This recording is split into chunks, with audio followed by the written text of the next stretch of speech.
I had already awoken.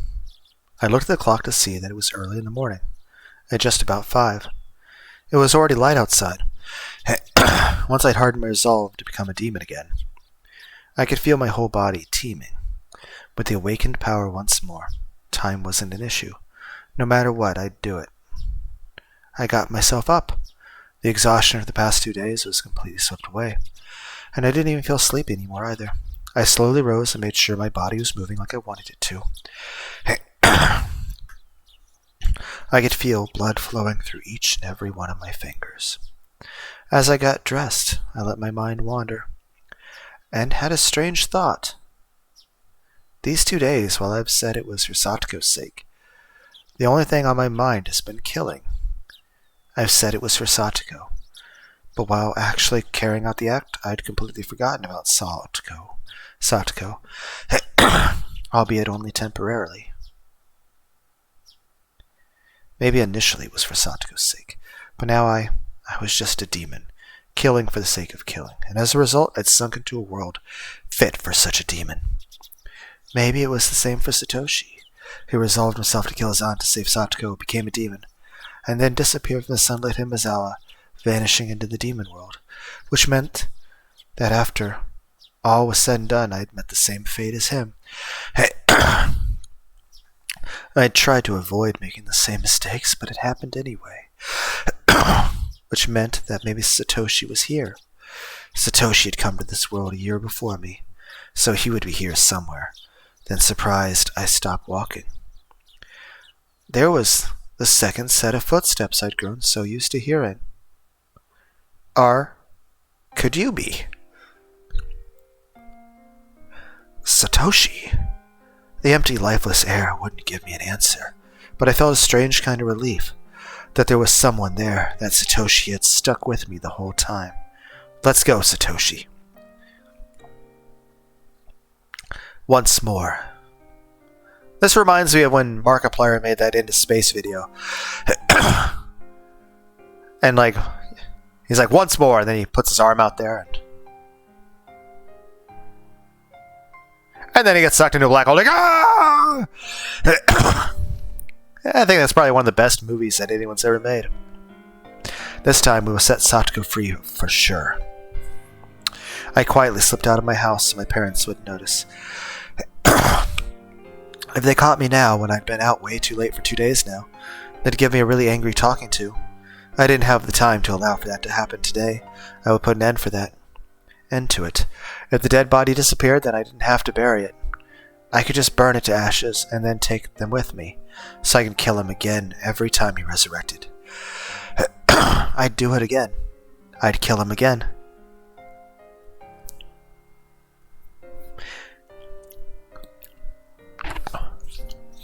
And this time, I'd set her free. Outside, the morning light was so beautiful as to stagger belief. I went to the storage room to find weapons with which I could kill him for sure. Blunt or not, it didn't matter to me. Right now I didn't need to care whether someone saw or if the police came. This world had gone crazy after all. A world where I'd shown up at the festival and had fun, even though I wasn't there. Even if the police arrested me, I'd probably end up going right back home as if nothing happened. Both me and that other Kichimabara. Without me, he'd fill in. I could vanish from Hinamizawa without anyone noticing, so basically I didn't care if I was mistakenly killed. Even if I died, Keiichi Mabara would remain. After all, this isn't the world I belong in. If I was going to be killed mistakenly for Sato's sake, then that was just part of my duty as her Nini. As those desperate thoughts became serious, the morning air felt more refreshing to me. Strangely enough, oh, this one's scary. Let's go with this. It was a hatchet meant for chopping thick firewood. Its hefty steel blade was sinister, almost as though it was a tool meant for killing for people. I couldn't exactly take it out in public like that, so I wrapped it in a little bit of some old newspaper and tossed it into the basket on my bike. Sorry for using you for evil all this time. I'll need you again today, my legs. I apologized to my bike for some reason.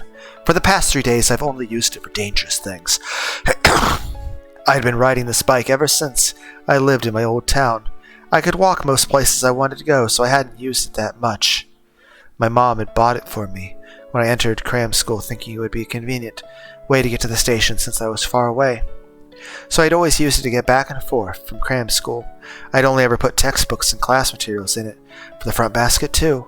I'd never tried to put a hatchet that I'd be using to kill someone in here. When I came to Hinamizawa, life finally felt fun. I met the best friends ever, and had some of the greatest times ever. Those times might have been shattered now, but it was my greatest wish that I could get them back, even if I had to risk my life to do it. That's how fun those times had been. I killed someone, and now I was at it again, needing to kill someone. Murder was a crime. I don't know, is it the same crime as the same person repeatedly? I mean, doesn't that violate double jeopardy? I mean, that's part of the Bill of Rights, right? So technically it's not a crime anymore. Everyone's like, that's not how that law works. I didn't believe that. And we're not even in America. We're in Japan. In the 80s. Mario doesn't even exist yet. Neither does the concept of a Twitch 2 overcharging for games. Or microtransactions. Or a C button for online Nintendo Discord. I didn't believe that people should ever think murder was okay. I'm pretty sure a guy named Fleekazoid has not even been born yet at this point. Then again, neither have I, so... Heck, Dr. Dro is still working on Perfect Cell. I didn't believe that people should ever think murder was okay. But, still, the times I had were enjoyable enough for me to commit such a crime. My friends were irreplaceable, and the time spent with them was a treasure. Hanging out, laughing, sometimes tricking each other, but always in a friendly way. I didn't fear committing any crime as long as it was for the sake of taking back those times that gave my heart so much pleasure. Yes, this was a value I decided to uphold. It wasn't something I learned from a school teacher. It was a noble path that I chose for myself. I thought back to when I'd first come to Hinamizawa. About how on that very first day Satoko had welcomed me via a blackboard eraser with a rock in it. That welcome really surprised the heck out of me. She would laugh, get angry, cry. She was never boring. She was obviously the most childlike one among us, but she was actually lively, full of vim and vigor, and good at meddling in other people's business. That went for Mion, Rena, and Rika-chan too. Wasn't Satoko the one at the center of everyone's laughing and banter? Satoko would try to look cool. Then Mion would make fun of her endlessly. Then Satoko would cry, which would put Rena in a state of ecstasy. Rika-chan would be greatly delighted. And I happened to get mixed up in it. We would always fool around like that. It was lonely.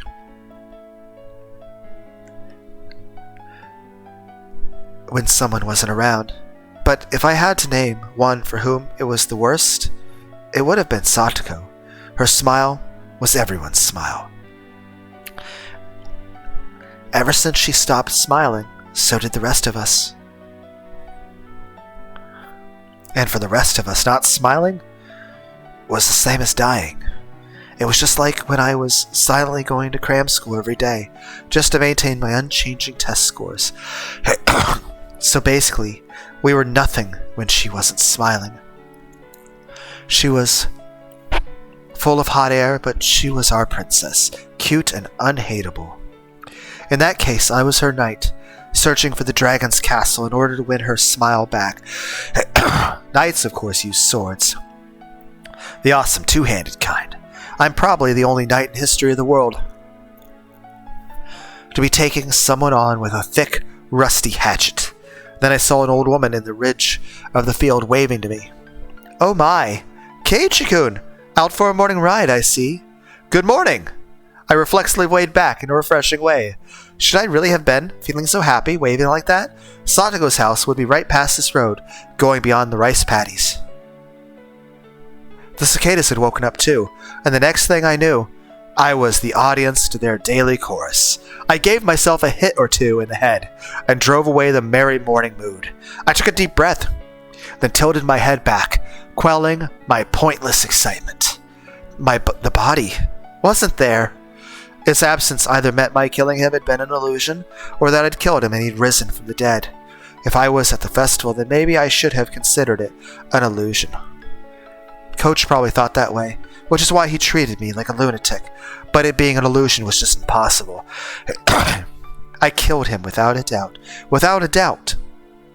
If that had been an illusion, then right now, that would make all of this Hinamizawa I was in right now an illusion.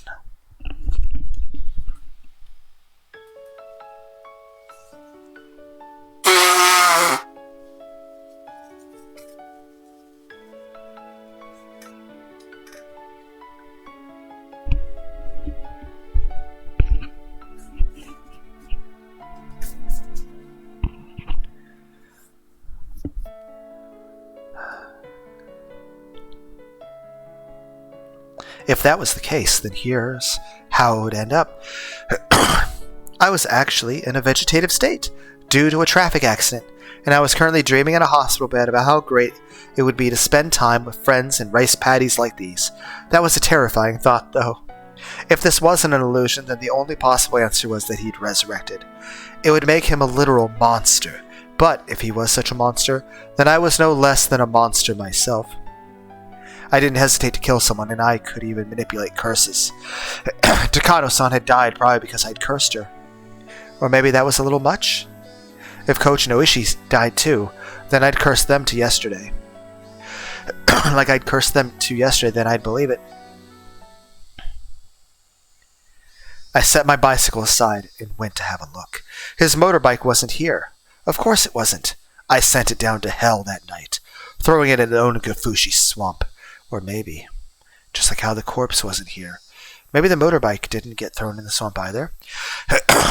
The fact that his bike wasn't here might have been because he had gone town and hadn't come back, not necessarily because I'd thrown it into the swamp. If her uncle wasn't around, then that was convenient on its own. Then I would just show myself in, then wait for him to return, sharpening my hatchet. On what? I don't think he owns a whetstone. If he was here.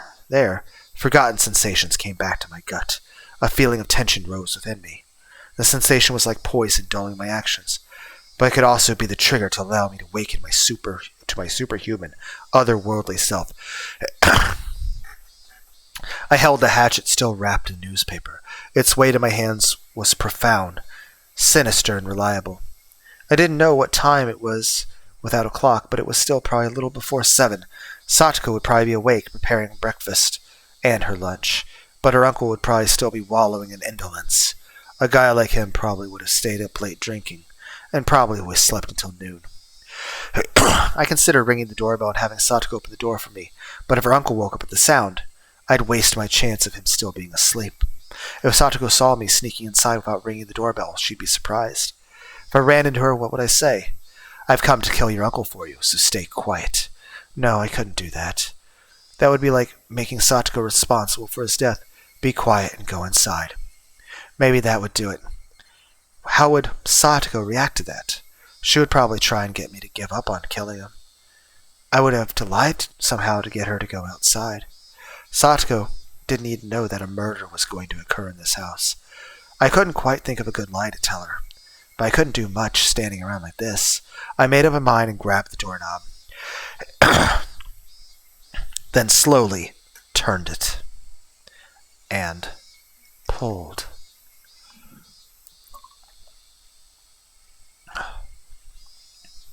It wasn't locked. The gap between the door and the wall steadily grew larger. The chain wasn't even on. The oppressive smell of life in Satoko's house hit me. At the entrance, there were a few pairs of shoes and sandals. I couldn't tell whether he was here or not just by looking at them. I could hear television on somewhere. The television was in the messy dining room. There was food scattered about the table, giving an impression decidedly different from a happy family's mealtime. Meals were for eating food, while thanking the person for making it. Meaning, whatever occurred in this dining room wasn't a meal. My neck is itchy. I have to keep scratching it. Nobody in sight. No sign of anyone either. But with the television on, he must have been close. Could he have anticipated my coming and be hiding, waiting for me? The tension I felt was so thick, so tight, I thought it would choke me. The newspaper wrapping the hatchet's thick blade didn't hamper its power at all. I tightened my grip on it, very carefully took a look around. At this point, we should take the newspaper off. Where had those peaceful feelings from before I arrived here gone? You guys remember that Nickelback song? Where do the good times go? It's like track 10 on the Silver Side album. This is the same album that has Woke Up This Morning and How You Remind Me on it. Oh. Even the sound of sweat bubbling up on my brow got on my nerves. And then I looked at the table and realized something. This wasn't breakfast. The grains of boiled rice were all hard and dried up. Then, was it last night's dinner? I left the dining room, keeping vigilant, went down the hallway and found the stairs to the second floor, when that man was playing with his friends. He looked out of the second-story window. It was highly possible the room was his own, and that he slept there. I tiptoed up to the edges of the stairs, quietly climbing without making a sound. I couldn't hear any kind of snoring. I didn't hear anything up there. I went through a few rooms, slowly and quietly opening up the paper doors, checking inside. But I still couldn't find anyone around. To search more efficiently, I got down on the floor and pressed my ear right up to it. I could hear the television in the dining room in a low hum. Perhaps of boiling water? It was then that I started to harbor some feelings of suspicion. This house wasn't right. It seemed like people had been here since the TV was on, but it wasn't normal for nobody to be around this early in the morning. I silently descended the stairs and went back into the dining room. I looked at the food scattered about. Completely dried up rice, an overturned bowl of miso soup, the package for a side dish bought at the supermarket. I could tell Satoko had definitely been the one who made this. The food was far from Mion's perfection or Renta's gentleness, but it was sincere. Judging by how she cooked for me at my house, and from the type and amount of side dishes, I deduced the meal was from last night. The numbers stamped into the food package read, "That was yesterday. And there was food for two," which meant this was last night's dinner, and Satoko's uncle would have been there then. Stop it, Keiichi. Don't even think about saying the word impossible again. Anyway, her uncle was here last night. That much was the truth. He had found fault with Satoko's food, thrown the bowl of miso soup, and flung the rest everywhere. Hidden deep within my feelings of calm and composure was lit a flame of anger and a curse. Should I have ever shown this man any mercy? Bump. I heard the sound again. The one from before, like a water boiler. What was it coming from? The first floor? But where? The bathroom, maybe? I could hear the noise coming from the other side of the frosted glass at the far end of the changing room. It had to have been the sound of the water boiler for the bath. Steam was enshrouded the glass door, and the heat from it was leaking into a changing room where I was standing too. My misgivings deepened. Just to be clear, I remember in the anime, we got here, Satoko let us in. She led us to where her uncle was, but it was a dark room. I turned on the light, didn't see anybody, and then all of a sudden her uncle was standing behind me, hit me in the back of the head with a baseball bat.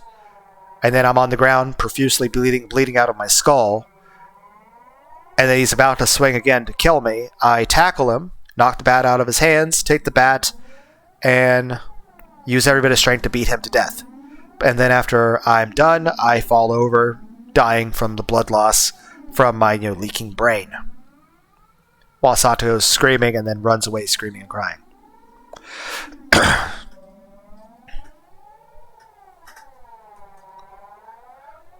Am I going to find Tepe in the bath with a toaster? I mean, the only toaster I will not take a bath with is Centrea. And everyone's like, that's an inappropriate joke. And I'm like, just saying.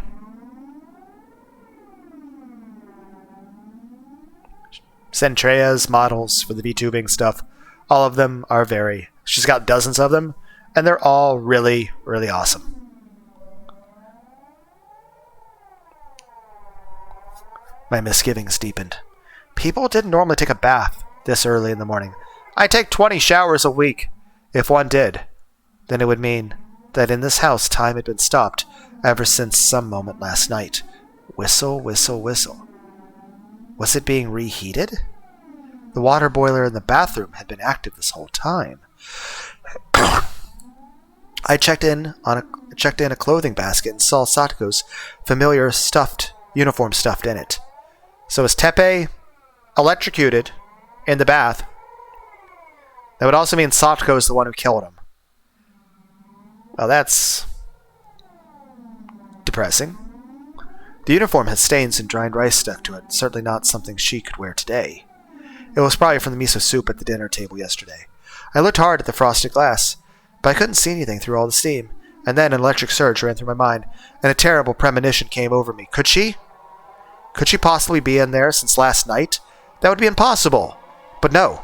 In him is out right now. Nothing was impossible. I gulped audibly, then quietly pulled aside the glass door. Hot, steaming air burst out of the slight opening. The fan wasn't on in the changing room, so it went completely white with the steam.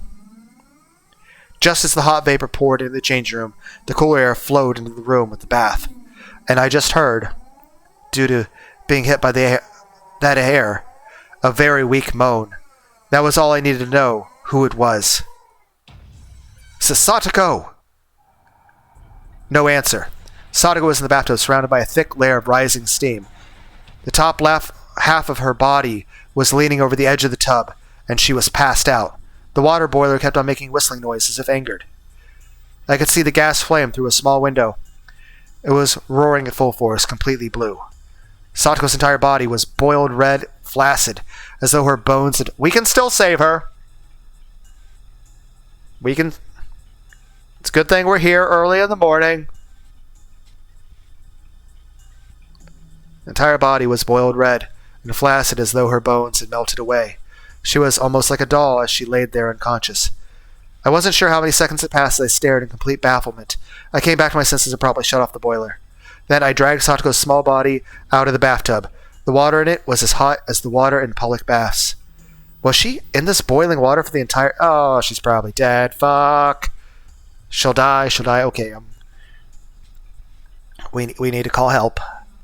Satoko's body was lighter than I expected as I laid her on the floor and wrapped her... I mean, she did get boiled, so... That's... Okay, that's not making me feel any better about this. Okay, how do we fix this? Obviously, we need to call for help. But, I mean, first aid is important in this situation. Though I don't want to move her to too cool... Like, I mean, you could move her to a cooler room. I mean, no matter what, you had to turn the heater thing off and let cool air into the room. But we don't want to change temperatures too quickly, or else we might set her in a shock and give her a heart attack. I mean, the best thing we do is wrap her... I mean, she's wet. I mean, it's not like she'll get hypothermia, but we need to wrap her in a towel to at least... I don't know... Maybe it'll help stabilize her temperature? But... I don't... I guess the main thing would be... If she's been in the water that long, her skin would be a lot more fragile and more likely to get bruised or cut. So at the very least, this is our best way to at least minimize the amount of harm it would cause in trying to transfer her to a hospital. I went back into the bathroom and opened up the vent, creating a path for cool breeze to come through. Upon the breeze hitting her, Satoko moaned again. It'll be alright, Satoko. It's me, Keiichi. Keiichi. Can you hear me? Keiichi? Hee. Satoko recognized me and muttered a response, but I couldn't really tell what she was saying. Her eyes were muddy and unfocused. I couldn't tell she wasn't completely conscious. Upon closer inspection, her limbs and waist were twitching slightly, she's starting to seize. I mean, I don't know how much damage her internal organs have suffered. This was way worse than normal overheating. This was dangerous. Didn't they call this heat stroke?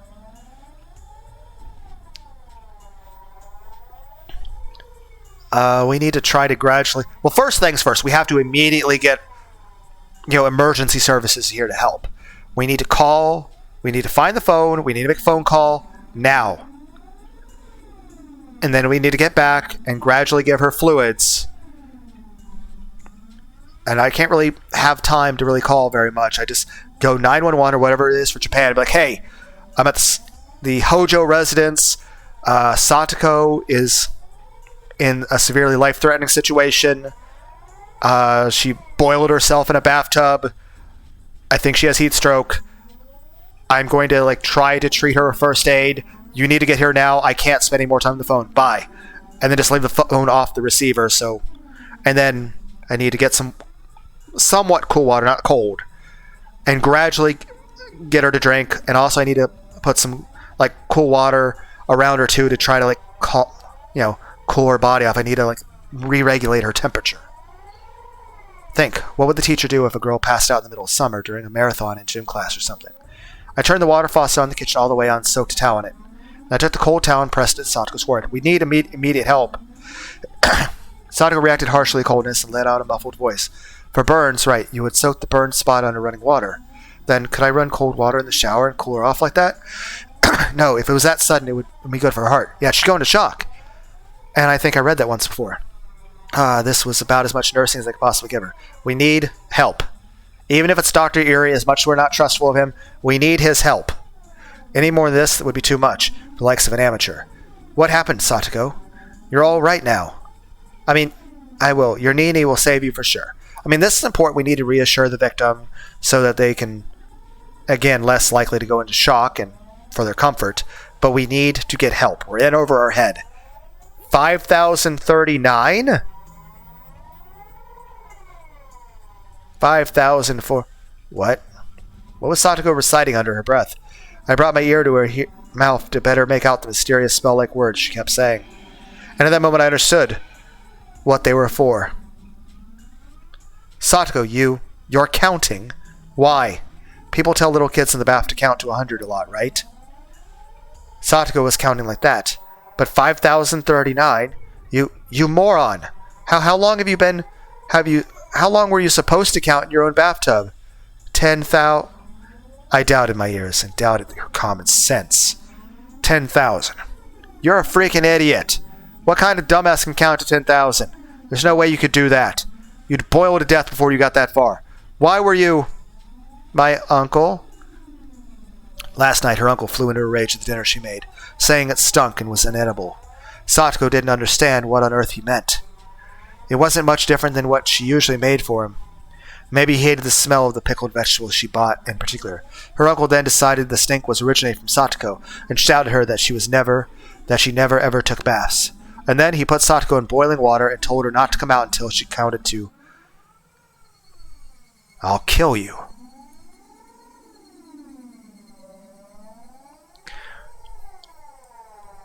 I imagine anyone watching this would also feel equally angry at this circumstance. I snapped and exploded, raising the newspaper, wrapped hatchet, and stampeded through the house. Okay, it's good that we're angry. I feel that way too. But priority is saving Satoko's life. We need the doctors here. At least call them before we stab Teppei to death, okay? Hell, at this point, we don't even need to kill him. They'll fucking throw him in prison for life for this fucked up shit. There's no excusing something this fucking evil. I don't even need to kill him at this point. I searched for anything, traces, signs, smells, vibrations, heartbeats. With a war cry, I raced up to the stairs with such force I could have stomped a hole through them. Then I found the futon in the room I thought to be your uncle's.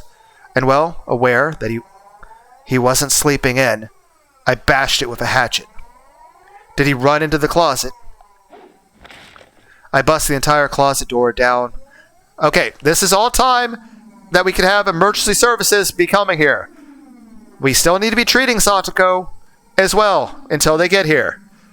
I'm angry too, but our priority is saving Satoko. We're losing ourselves in our anger, and we're losing focus. The focus is we have to save our friend. That we cannot save them if we're trying to kill this dude. Which is honestly a complete moot fucking point at this point. Because, yeah, there's no way they're not throwing me in prison for life at this point. Or the death penalty. Either one's too good for him. But main point is this. We don't have to do anything other than try to save Satoko. We need to call the hospital so they can be rushing here as fast as possible. Every second we delay, technically we should have done so before we even got the cool towel. Our first immediate thing should have been like, Satoko, I'll be right back. I'm calling help. I'll be right help. And then go phone, call phone, leave phone off, dial, and then after yelling stuff to the phone as quick as possible, we run back to Satoko, treat her first aid, and stay at her side until help comes. We do keep the hatchet in case her uncle runs in and tries to murder everybody. But at the end of the day, we need to prioritize saving our friend. And switches her levers in the walls here. I smashed into wall after wall with the hatchet, crushing them. Dust rose in the air and broken pieces scattered about on the floor. I smashed all the glass windows too, for good measure. Okay, I understand we're angry, but smashing the glass doesn't even accomplish hurting the dude. We need to be helping Satoko. She is not in good physical or mental condition at the moment. We need to be helping our friend. After I destroyed everything beyond recognition in her uncle's room, my reason finally kicked in and suppressed my emotions. Anyway, her uncle wasn't in the house right now. I'd have to leave killing him until later. Right now I had to do something about Satoko, which we've wasted so much time. Went back to the changing room. Satoko was still lying limp on the floor. There was nothing more than an amateur like me could do for it. We need help. I needed to take her to the clinic. Coach had treated me like a lunatic yesterday and tried to lock me up in the mental hospital. That's a moot point. Yes, I'm pissed at him. He betrayed us. He's an asshole. But at this point, it doesn't fucking matter. We need to do whatever to save Satoko. At that point, my own feelings about Coach and his bullshit yesterday doesn't fucking matter. We need to prioritize saving Satoko. I never want to see his damn face again, but I still needed to go to the infirmary one more time. I needed to have a doctor look at Satoko. I thought about putting her in the dirty uniform, lying in the laundry basket, but I had no experience dressing someone, so it would be pretty... We need to call the clinic or the hospital. How the fuck are we going to get her there? We can't even drive a car. We don't have a car. It's really far. We can't do this on our own. We need help. Shit, I don't have time to waste it. We didn't have time to be smashing up a fucking room. We needed to be making that phone call instantly. Eventually I gave up on clothing her and decided to carry in a bath towel. Do they not own a phone? The clinic was close to Satoko. It is not safe to be running with her outside like this. We need to call the clinic. It would be very faster to carry there than to call 1119 to get an ambulance. Is that actually the number for Japan's? We should have called her. The moment we walked in and saw her in that condition, we should have got her out of the bathtub, opened the window, and ran a little bit of cold water on her, told her we're there, reassured her, gone to the phone, called for help, and then immediately went back and nursed her to the best of our ability. I threw the biggest towel I could find over her and prompted her to stand. Can you stand? I'll carry you to the clinic. Thank you. Her words sounded clearer than before. She was starting to come back. I cried tears of relief just knowing she'd improved even a little bit. Satoko turned over so she was lying on her face, and then put up a weak struggle to get up on a knee. I smoothly swept her up and put her on my back. The towel I put on her seemed like it was about to fall off. The towel, it hurts. We'll be there soon. It won't be long, so stay strong. It didn't hurt one bit to carry Satoko. She was light, too light. Please tell me her body isn't half falling apart and her organs are spilling out her back as I'm carrying her. The lightness actually made me uneasy. Outside, it had gotten hotter, as though eager to attack Satoko. Fucking cicadas! Why did I choose this morning to get so fucking hot outside? I didn't have time to swear at them. The clinic was this way. Hoisting Satoko on my back, I broke into a trot.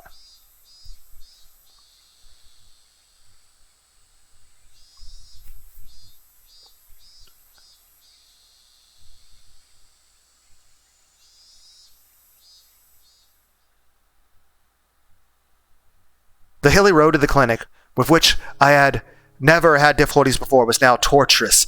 Big beads of sweat formed my brow, and at some point my breath had grown faint. The hatchet in my... We should have left the hatchet behind! That's not the priority anymore. We do not have time to waste carrying the hatchet. Every little bit of weight extra fucks us over. We need to be as light as possible so we can carry Satoko as effective. Plus, here's the thing. We're carrying an injured person and a hatchet. What if it accidentally cuts her while we're running with her? We need to prioritize her safety above all else. We shouldn't even smash up the room or anything. We needed to just focus on saving her. The weapon is now of no use. We need to just get her to the hospital as fast. This weight is holding us back. We should have left this. Honestly, the moment we saw her like that, we should have, at best, left it in the bathroom, maybe carried it with us to the phone in case her uncle attacked us. But once we basically took her out of the house, we should have left it behind so that we could focus on getting her to the clinic as fast as possible. Made it hard to walk. I considered leaving it, but I couldn't let it go. At least not while Satoko's uncle was still breathing. Again, making this bastard stop breathing is less important than keeping her breathing. Keeping her alive is more important than killing him. The signboard of the area's clinic came into sight, but I quickly noticed something was odd, so I stopped. Several red revolving lights were flashing at the clinic. Is he dead from the curse too? Fuck! 3 police cars were parked in the parking lot with their lights on. There didn't even be much else to inform me something had happened. Doesn't matter! Even if one doctor's dead, there's going to be somebody to fucking help me. I need help. At the very least, the police could get help for us instantly. I need to just run up to them saying, please help me. She's have heat stroke or something. Please help her. Even if they misunderstand, whatever. I don't care if they detain me afterward. The main thing is this. We're at least getting her into safety and into proper medical care as fast as possible. I didn't want to see Coach, so I'd planned to leave Satoko in the clinic waiting room and give the receptionist a message. No! I understand we don't want to see him, but at this point, we cannot leave things to chance. We need to get her to immediate medical care instantly. Everything else is a fucking moot point. Everything else is meaningless. But with the police officer Oishi here, I couldn't go inside carelessly. It doesn't fucking matter. What's going on? It doesn't matter at this point. Don't worry about it. We're getting you into the doctors even if Oshi-san's here. I don't care if they fucking arrest me afterward. It's fine. Like, they can take you from me and put me in cuffs. I need to get you into the hospital to proper medical care. Need to do everything I can to save you. That's not already number 1. Why are there so many police cars? I don't know. Doesn't matter. We're getting you help. I gently put Satoko down in the shade of the thing. I mean, the shade is help, but get her to the hospital. I don't care what's happening. I don't know. I'll go see what happens, so you stay here for a moment. No! Immediate medical assistance. She needs immediate medical assistance now. It's good that she's getting better, but she still needs a doctor right fucking now. Okay? Leaving a lady in a place like this wearing nothing but a bath towel, simply unforgivable. Okay, it's good that you're getting your sense of humor back. That's one of the first signs you're doing better. That still doesn't mean it's okay to leave you here. We need to get you to the doctor that hopefully didn't die from my super curse or whatever. So fuck. Either way. Nope. Here's the thing. I also cursed Oishi. So if I had super curse powers, he'd be dead too. And if it just hasn't gotten to him yet, and it did kill Eri, then it means this. I don't have to care about him arresting me, because once I'm in jail, at some point he'll just explode from, I don't know, a meteor. If you can still fire off those insults, you'll be fine. That's what I'm saying. Having your sense of humor return to you, first sign that you are doing better. But, no, doctor. You need doctor. You're not recovered. You need a doctor. I don't know if, like, you were in the bath really long, super hot. I don't know. I mean, it's a good sign your sense of humor back. But we need to get you to the doctor. I'll be right back. I added, gritting to my feet. Doctor! We can't just leave her there. Doctor! Cautious of my surroundings, I hid myself behind a car and got close to the officers. Group of clinic centers. A road officer wearing a necktie, probably the leader, and a white-robed doctor having discussion about something. The doctor didn't seem to be Coach. It's still a doctor. It doesn't matter who the doctor is. Doesn't matter the cops here. Get fucking Satoko to the doctor! It was one of those whose coach told me to make... It doesn't matter. Doctor. So you're the first one to find it since you were on morning duty. So then, what did it look like? He was sitting on the sofa in the head office. He looked like he was taking a nap. There was a jug and an empty bottle of sleep medication on his desk. So you immediately thought he had tried to commit suicide with it. What else? His high temperature and incontinence indicated a severe disturbance of consciousness. It seemed like a typical case of sleeping pill poisoning, so I immediately began to treat him. Without calling the police or an ambulance? This is hospital, and I am a doctor. Since his life was in danger, it's my job to treat him. True! That would actually make sense. It's like, oh, you have to call 911.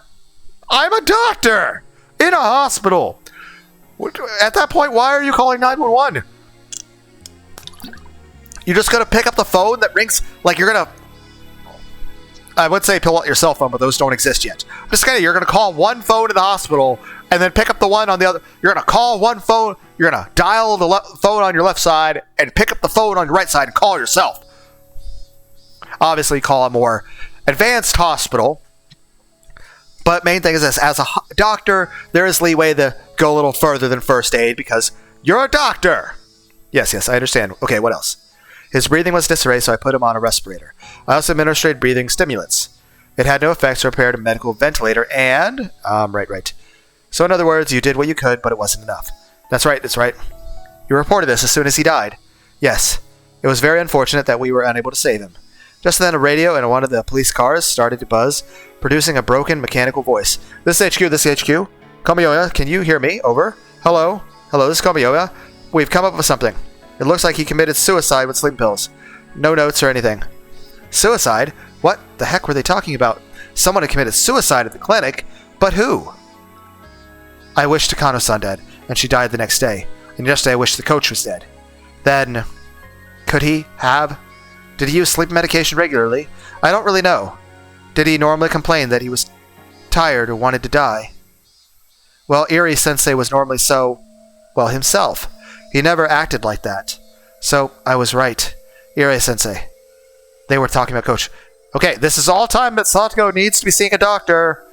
The doctor obviously doesn't have a patient because Coach is dead. They failed to save him, so now he can focus attention on Satoko. Coach killed himself. Why would he do that? There couldn't have been any reason he wanted to die. The only reason that came to mind was that I wanted him dead. This world was insane. If I wanted someone dead, they'd die.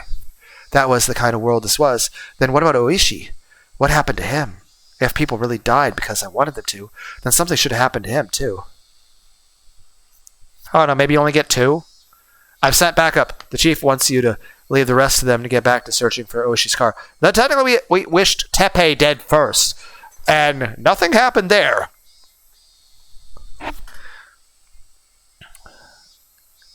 Yes, sir. Please excuse me, then. It looks like we're getting relieved here, so please, leave everything as it is now. All right, let's go. The officers nodded and split up the patrol cars. Did they just say, searching for Oshi's car? Hello? Searching for his car? That meant he had gone missing? I thought I just saw Oishi here. Didn't we just say I just saw Oishi here? Oh, well, I'll be. By the way, the police are gone. We need to go to the doctor. Takano-san, Coach, and Oishi? When I wished for it, the very next day, they disappeared. Okay, we just gotta be very careful for wishing things now, okay? Okay, we can't blame ourselves for this, and even if we do, not the time for it. We need to help Satoko. No matter how angry you were when you said you wished someone you were dead, it didn't normally happen. Everyone knew just wishing for it wouldn't make them dead, and that's why people could utter such curses so lightly, but the curses I uttered were being granted. At the time, I hadn't even been walking, and yet, tap, I heard a footstep. And it wasn't only one. Technically we do have a person behind us. Tap, tap, they came from behind. and they stood right behind me. It's Satoko reaching a hand for my shoulder. It's Satoko. Do not react violently. Would you mind telling me what's going on? Okay. I'm glad we didn't react violently. Oh no, it's the angry ghosts of Oyashiro-sama. Okay. Satoko, you gave me a heart attack. Don't scare me like that. I'm the scared one here. Hey, your eyes got light in them. Yes, you're feeling better. Again, still not good enough. You need to see the doctor. I'd prefer it if you didn't shout so suddenly. It's fine with Satoko. Her eyes were still unstable, unfocused, but she seemed able to at least walk around. Good. She looked far better now compared to earlier, exhausted. It's good. Still, doctor needed. How do you feel? Are you better? My head still hurts. Doctor, no matter what, even if you said you feel perfectly fine.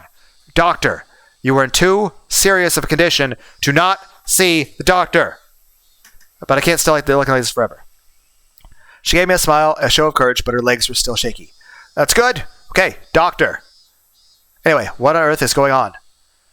From what I just heard the police talking about, Coach apparently, this is not the time to upset the person who's already been through something traumatic. She doesn't need to know this for at least days.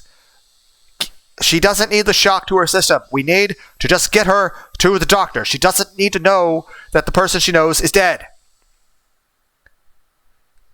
Satoko was at a loss for words. Her face grew paler and paler, and I could tell she was doubting her own ears.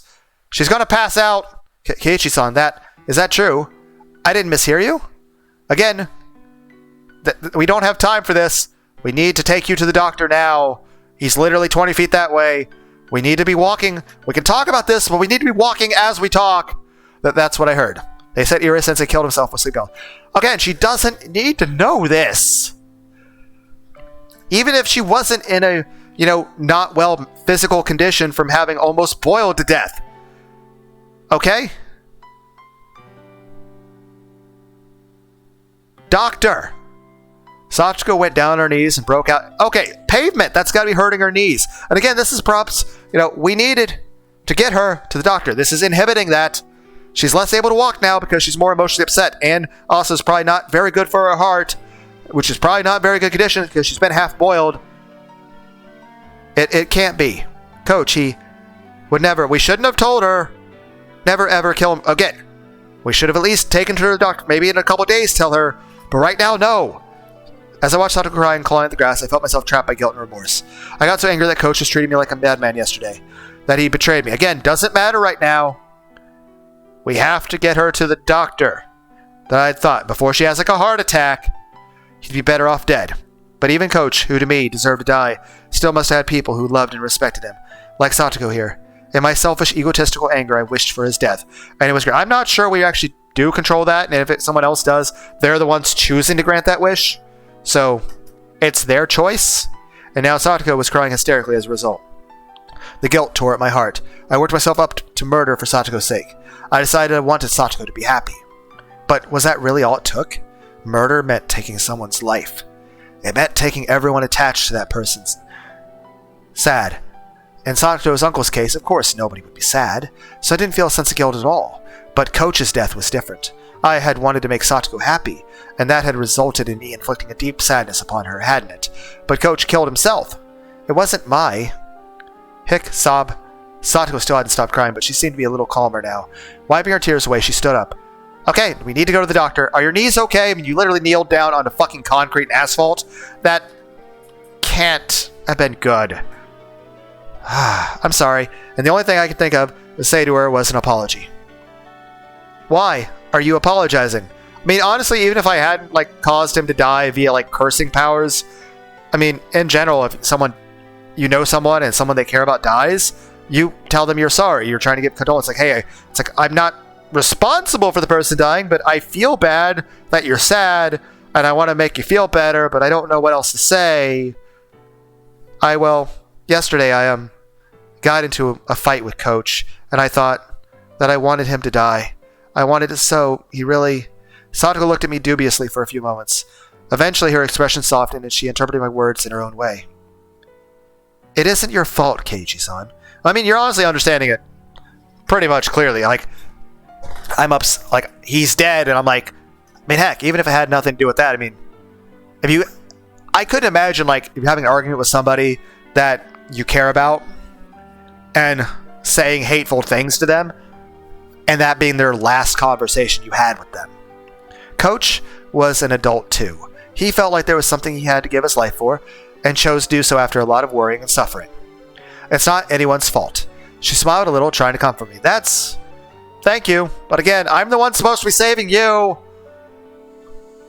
I do not want to be naked forever. I wouldn't want to either. Like, I'm naked most of the time I'm in my house, but that's when I'm alone. You know, I wouldn't want to be naked in public. I'm kind of self-conscious. I want some clothes. Are you okay? Shouldn't you get someone at the clinic too? I won't die from putting on clothes before going.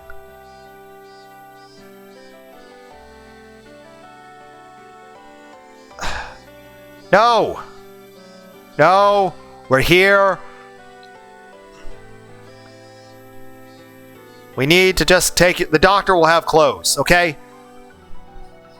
We can go back and get your clothes later. We are not going home and keeping you outside in the fucking sunlight. It is super hot outside. We need to get you into the air-conditioned hospital to get treated by a doctor. They have clothes there. Satoko readjusted her back down and started back. No! No! To the doctor. Her stride was wobbly. It didn't look like she'd recovered as much as she let on. No! I need to just pick you up and forcibly carry you back to the doctor.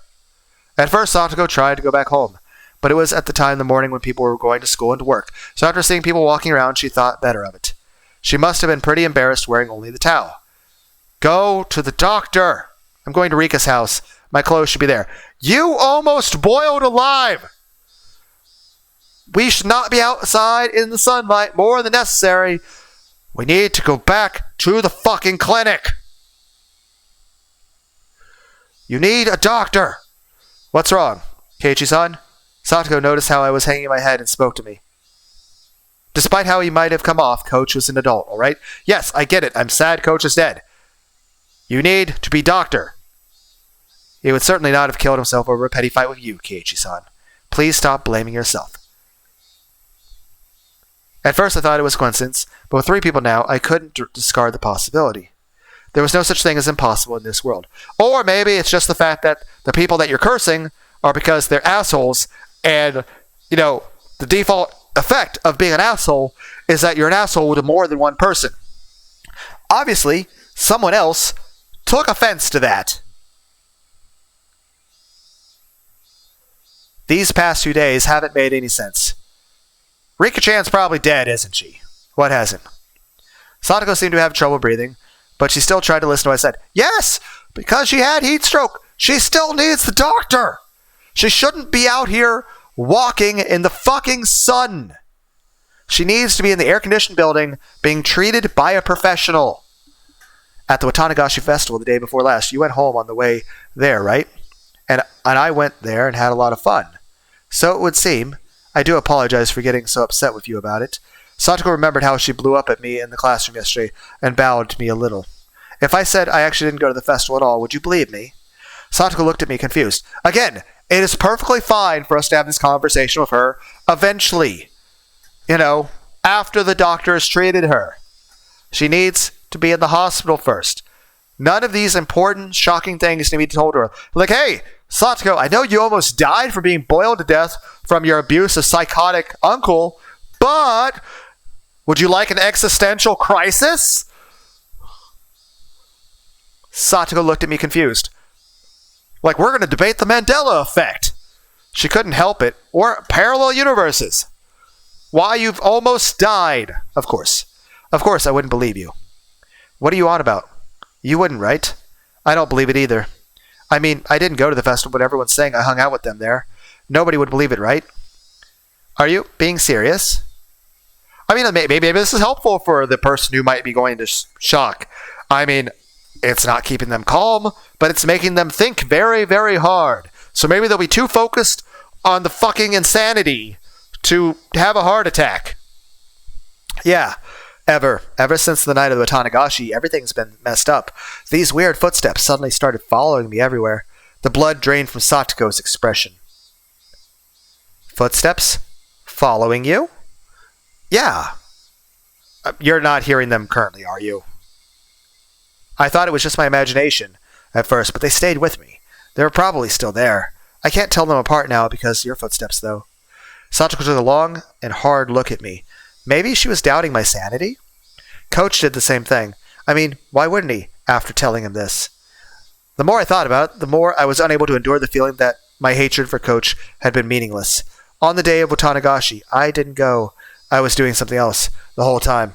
I wasn't sleeping or unconscious or anything, so it's not possible that I walked to the festival in my sleep and forgot about it afterwards. That is quite strange. Then how were you at the festival? That's what I mean. I didn't go to the festival. No. I can't let myself get emotional. If I get agitated now, it'd be like proving that there was something wrong with my head. Sorry. Well, nobody believes me, so yeah. If that is what you say, Keiichi-san, then I will believe you. Okay, we should... Then what? Okay, well, how long does it take to get to Rika's house? How far are we having to walk? That night, I saw Takano-san, and it felt like she was looking down on me.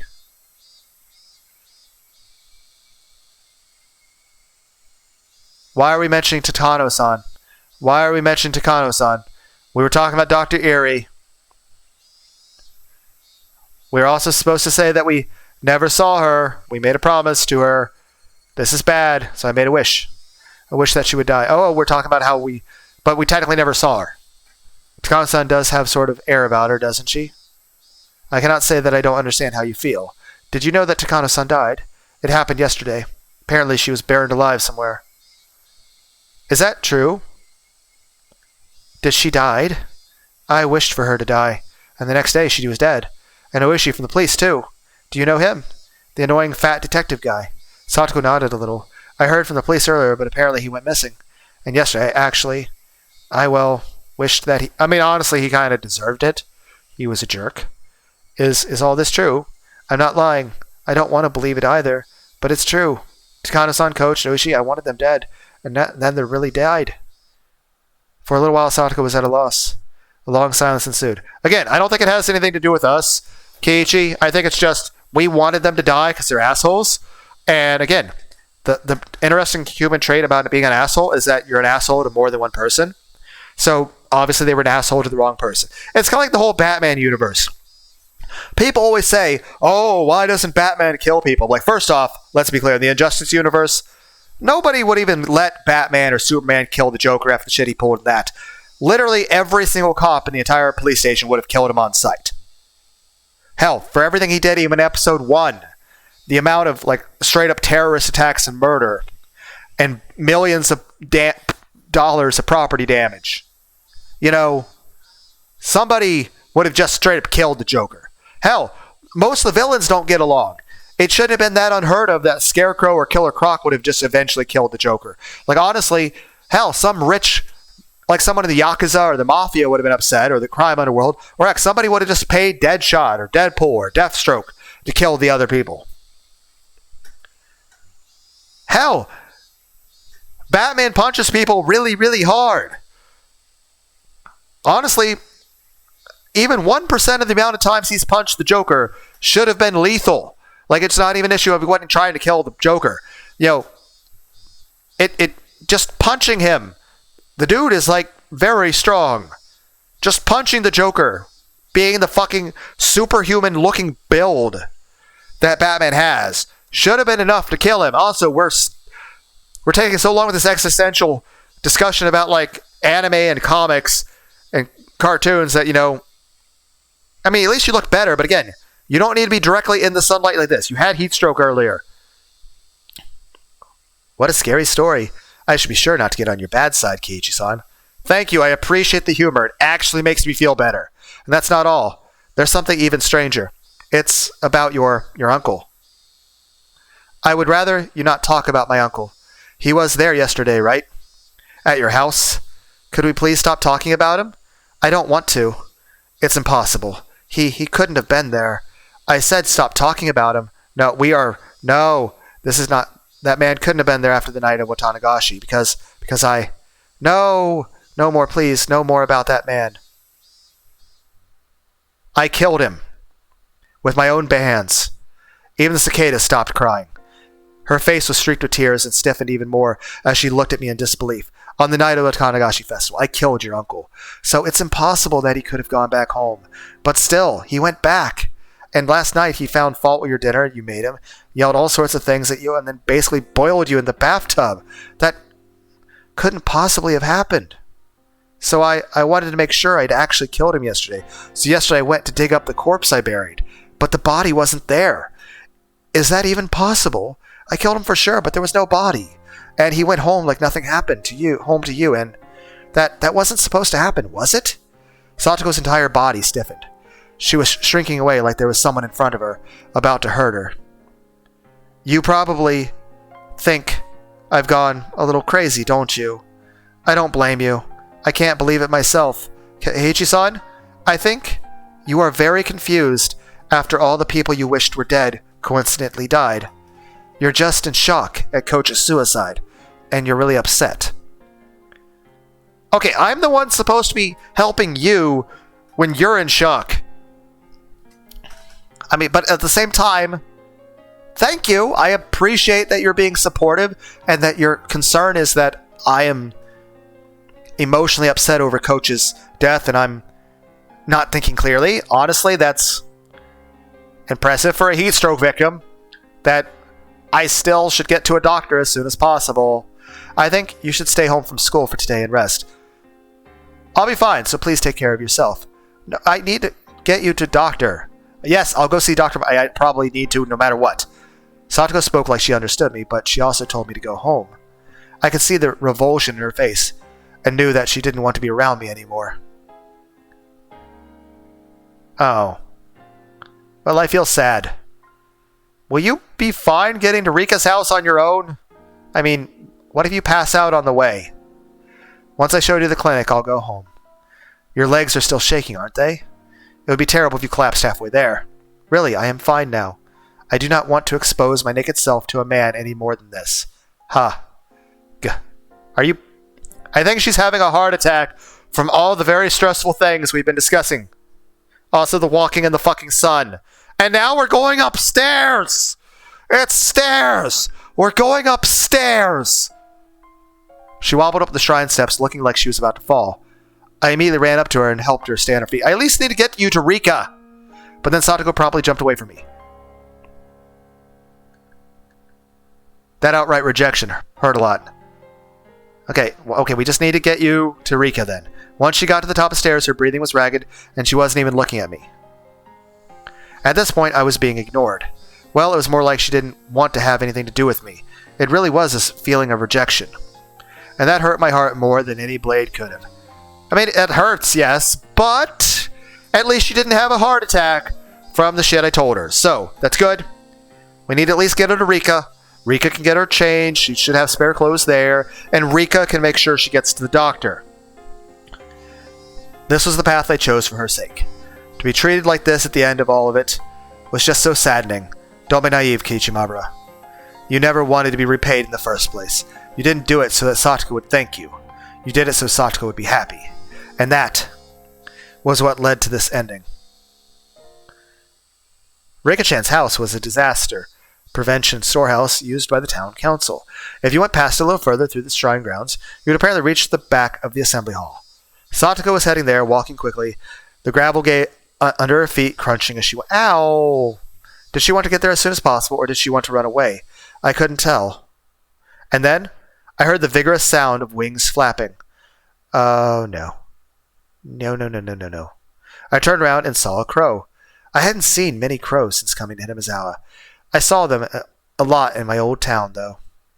On garbage day, they'd flock to trash collection points, peck through the bags with their beaks, drag out the contents, and have a feast. As I was remembering that, I saw a few crows flocking around the shrine's donation box, and I thought how terrible it was for someone to leave a garbage bag in a place like that. The cicadas quieted. Breathing stopped. Thoughts ceased. Even time came to a halt. I ran over to where the crows were flocking. I ran there in order to drive a horrible idea out of my mind. I definitely hadn't wanted this. There's no way I would ever wish for this, even by mistake. This was not. When they noticed my vicious approach, the crows all flapped upwards, fleeing into the sky. When the crows' big black bodies flew away, they exposed the garbage bag. Well, this isn't good. What had I seen there? The scream had escaped from my throat before I understood what I was looking at. What was this? Satoko came over as well, realizing something had happened, and she looked over my shoulder. Then she screamed as well. This wasn't. The garbage bag was crimson, dyed in fresh blood. Enough of this stupid, roundabout way of saying it. That's right. Yes. It was Rika-chan. Our friend, Satoko's best friend. Always easygoing, clever as a cat. But so cute, you couldn't hate her. Our friend, Rika-chan. Rika-chan was stark naked. She was face up, limbs sprawled. Her eyes were like glass, just staring up into the sky. Rika, Wog. Satoko broke down crying on the spot, and yet she still couldn't approach her friend's remains. The crows has gotten through the garbage bag and dragged out an apple peel and spread it all over. No. Crows, they couldn't do this. Ugh. On the spot, I started vomiting. The sour taste became a bitter one as I threw up over and over again. Rika-chan,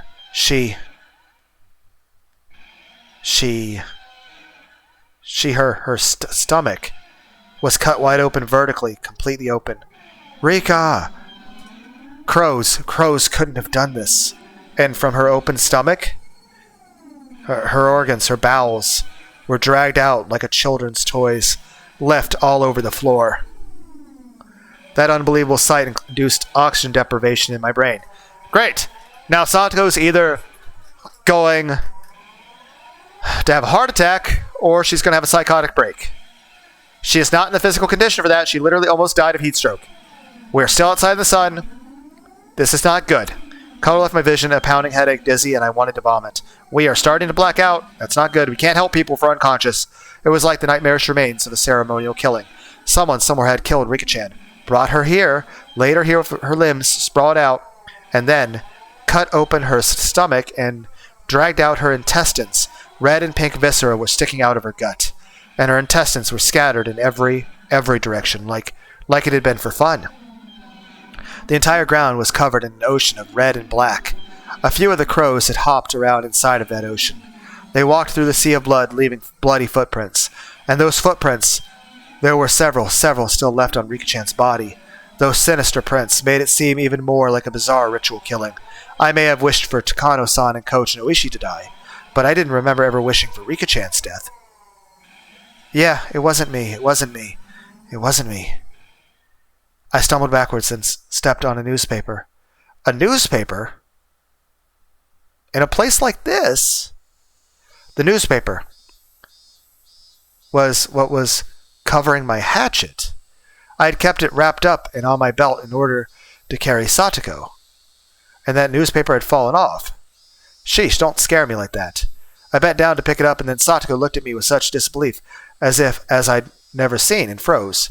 She was looking straight at me. At the hatchet. On my belt. Calm down, Satoko. This isn't what it looks like. Satoko, trembling madly, backed away. It wasn't me. We should probably just put down the hatchet. Weren't we carrying the hatchet the whole time, though? Murderer. She didn't care at all at this point. She's exposing herself through the towel. She just trembled and tried to step back from the demon in front of her. Satoko, please calm down. Please relax. Satoko? No. Okay, you shouldn't be running after heat stroke. You're going to have a heart attack. Screaming weakly, Satoko began to run unsteadily. Run away, that is.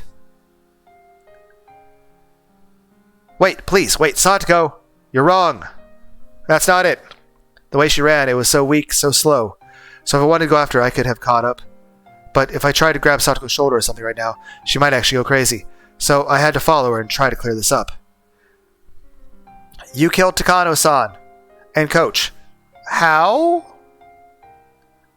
And Oishi-san, didn't you? You killed my uncle. Did I? And then you killed Rika.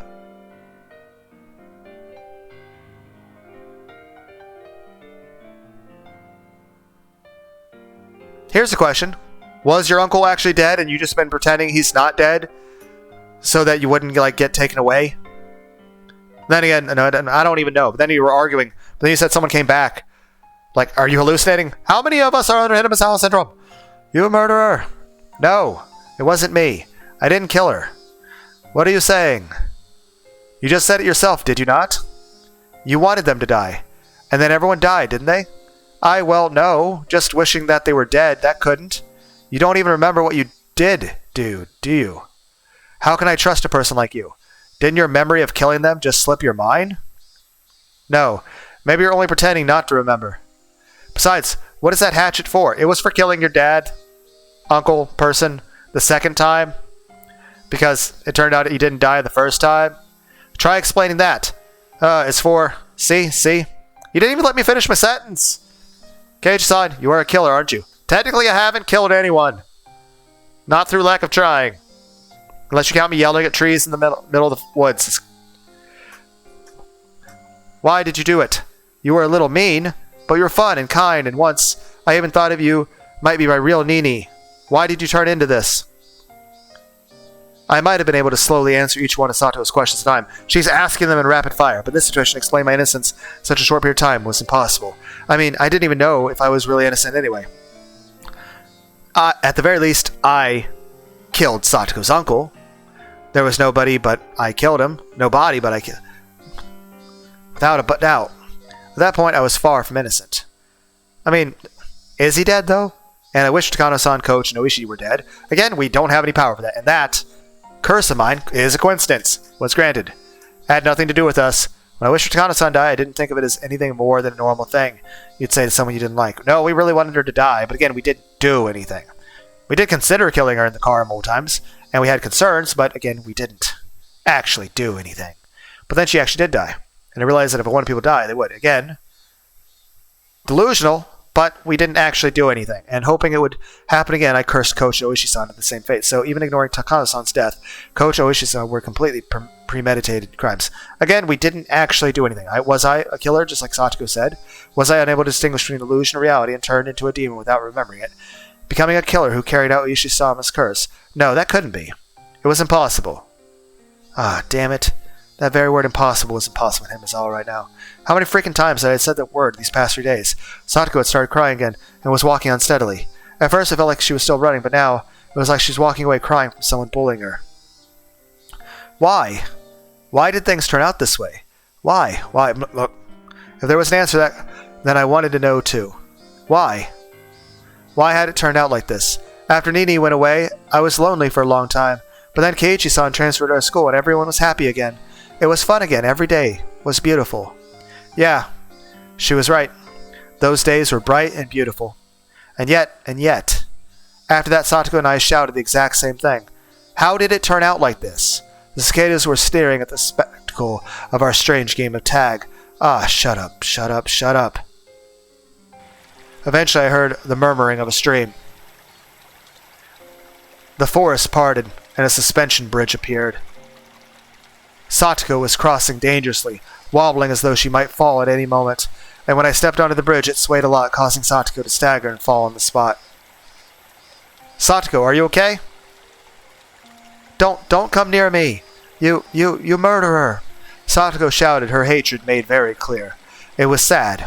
If words could cut, then this warmth flowing from my eyes would have been blood for sure. Why did you turn out this way? Keiichi-san, I really liked you. I wanted to go up to her and give her a hand, but the distance between us was uncrossable. If I got in close, Satoko would start shouting again, and say things that would hurt me deeply again. So I couldn't approach any closer than this. Satoko, I don't know how things turned out like this either, but I can say this. I wasn't the one who killed Rika-chan. At least that is true. Please stop being so absurd. How do you expect me to believe anything someone who can't even rely on his own memories has to say? I tightened my hands into fists. This was mortifying. I wasn't crazy. Hinamizawa was crazy ever since I wandered into it, lost on that one night. This insane world where I was at the festival when I wasn't, and the uncle I killed was alive, where death would come just by wishing for it. It was this world's fault.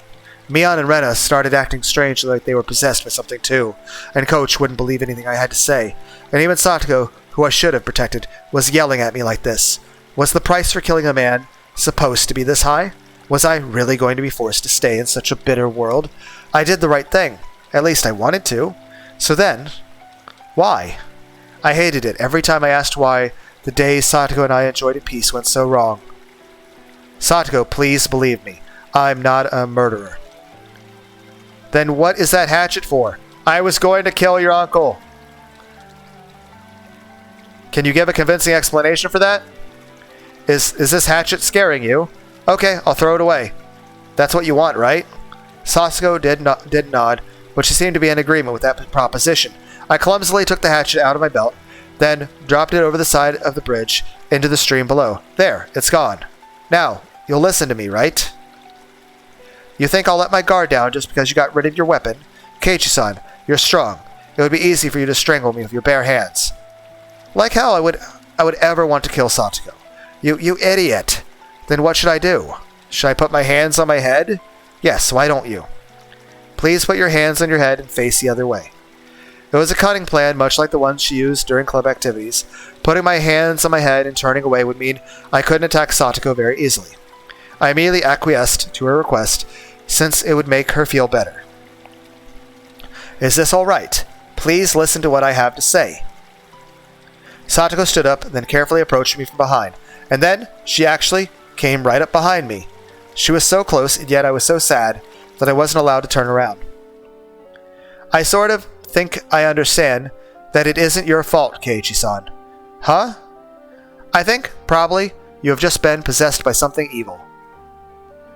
Until before, I thought Keiichi-san was a killer, but now I know. After looking at your eyes, I could hear that Satoko was still crying, but her voice was gentle, just the same. Keiichi-san could never kill anyone. Something simply possessed his body and made him do evil things. Was she speaking literally right now? Or was she trying to admonish me? I couldn't tell. Come to think of it, maybe they were possessed just like Keiichi-san. At the time, I was only thinking I would be killed, so I didn't think about it. But now, you shouldn't value your life so little, Satoko, but now I understand. That was the work of something evil that possessed you. Satoko?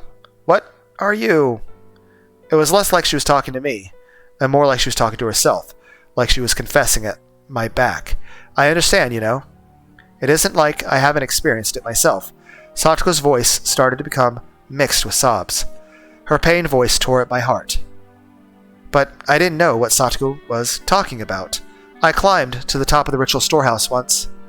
It was a few years ago.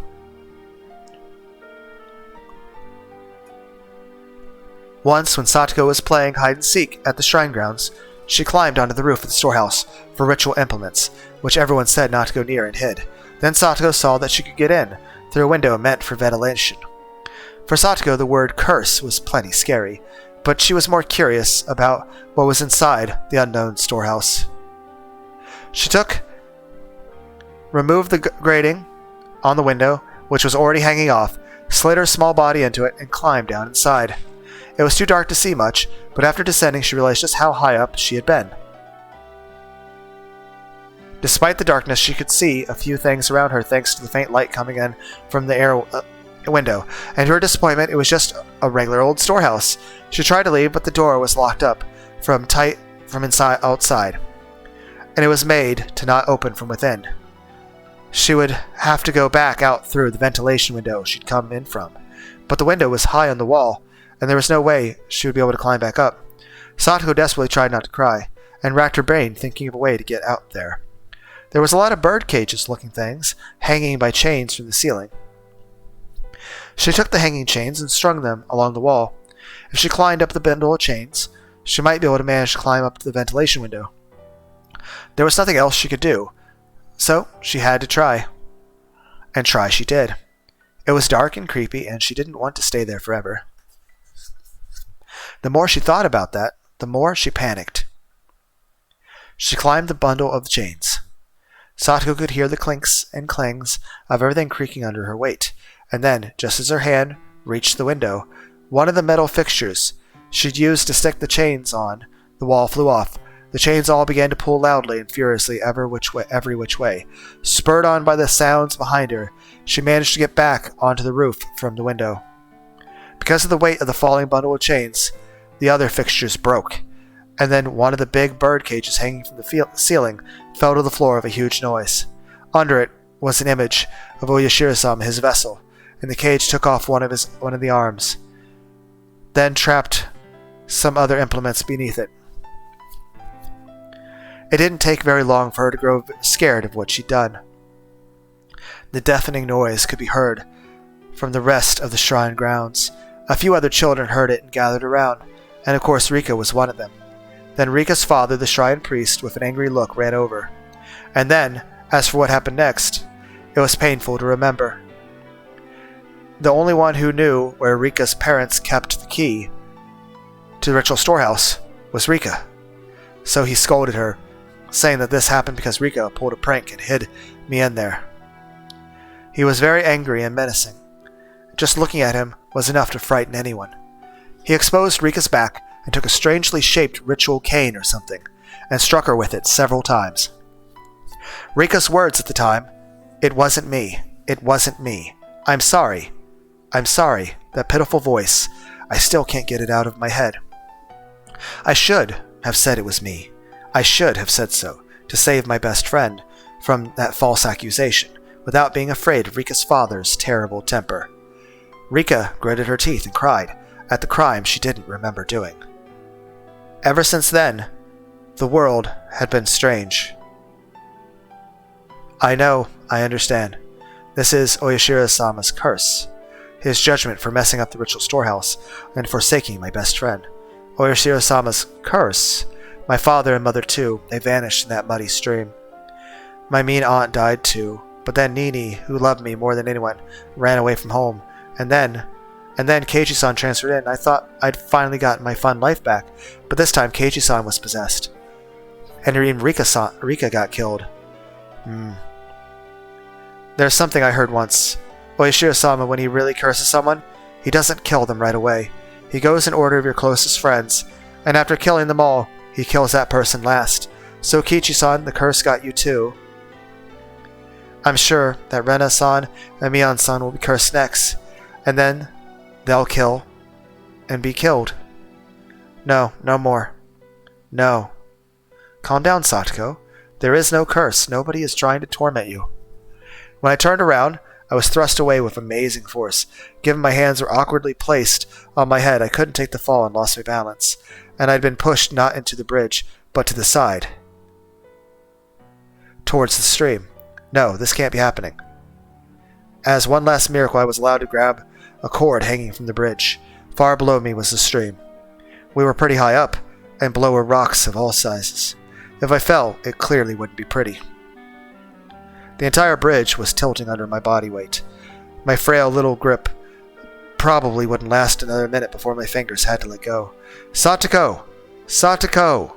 I didn't understand myself what I meant by shouting her name. We're yelling for help. I don't know how much... She doesn't have a very muscular frame, okay? I don't think she can actually physically help us. Honestly, it would be more dangerous to her to even try to help us. We have to try to get up on her own. Was I asking her to save me? Or was I asking her why she did this? Probably both. It's probably mainly we're just very, very surprised and shocked at this moment. Finally, everything came back into focus, and I saw Satoko, and I was surprised at what an odd expression she had. It was the first time I'd seen it. It was an expression of righteous anger meant only for those who needed to die. Die, you murderer. Give him back. Give back my Nini. Give back Rika and Mommy and Keiichi-san. Wah! As she screamed, she jerked the bridge to and fro. She didn't have to do that. I was going to fall anyway. I won't lose to likes of you. I won't lose to some stupid curse. I will never, ever lose to you. You took everyone. I will never lose to you, not ever. Satoko, please, just let me say one thing. I don't know what my face looked like at the time, but it seemed like it was enough to quell Satoko's agitation. I know that what I did isn't exactly praiseworthy. No, in fact, maybe I should never have done it at all. But I did it because I wanted to see you happy. I wanted you to be happy. Please, just believe that. You, at the very, very end, you're still pretending to be Keiichi-san. Satoko didn't seem to have any more desire to listen to what I had to say, and for that to happen at the very end like this was tragic. I didn't do any of it so you would praise me. If it made you happy, that was all that mattered. We were nothing. Without your smile, we were nothing. So after I disappear, please smile. If you can get on with your new life. By my dying, then please, just smile. Can't you at least promise me that? Stop speaking. Don't use Keiichi-san's mouth like that. Fall down. Die.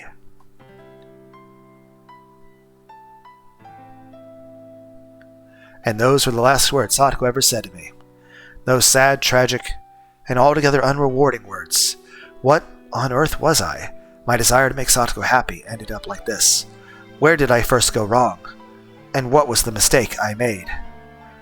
When did I make it? Was I the crazy one? Or was it Hinamizawa? Even after all this, I thought I wasn't crazy at all. It was this eerie world that was crazy. This world I'd accidentally wandered into that one night. Because that fun world where I never doubted all the crazy times we had as a club would go on forever, it couldn't possibly have transformed into such an abnormal world. That fun world wouldn't have ever ended with this. Satoko pushing me to my death. In the end, I wasn't going to be swallowed up by this crazy world and disappear. No, I'd probably already disappeared. Yes, probably, on the night of Tatarigoroshi. I'm sure that in the world I really belonged to, I had vanished that night, and everyone was worried.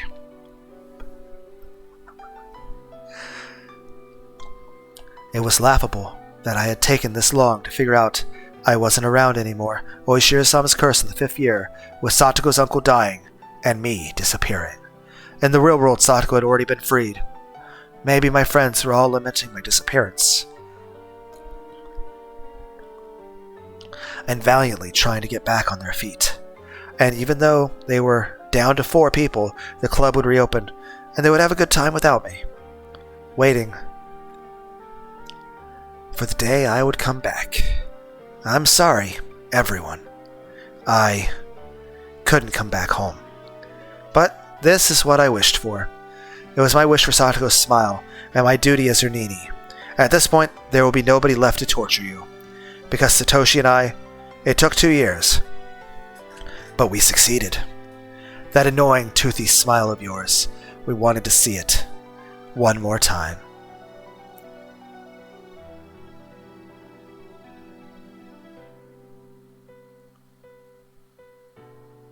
My pain wasn't gentle or merciful.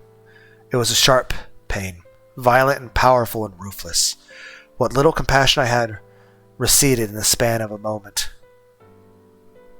And now I could die. I could say goodbye to this insane world. Farewell, crazed Hinamizawa. Thanks for giving me the psychic power to kill people whenever I wanted. If you'll still allow it, I'll wish for one last thing. The death of this very world, of this crazed Hinamizawa, so that nobody would ever again have to find themselves lost here again.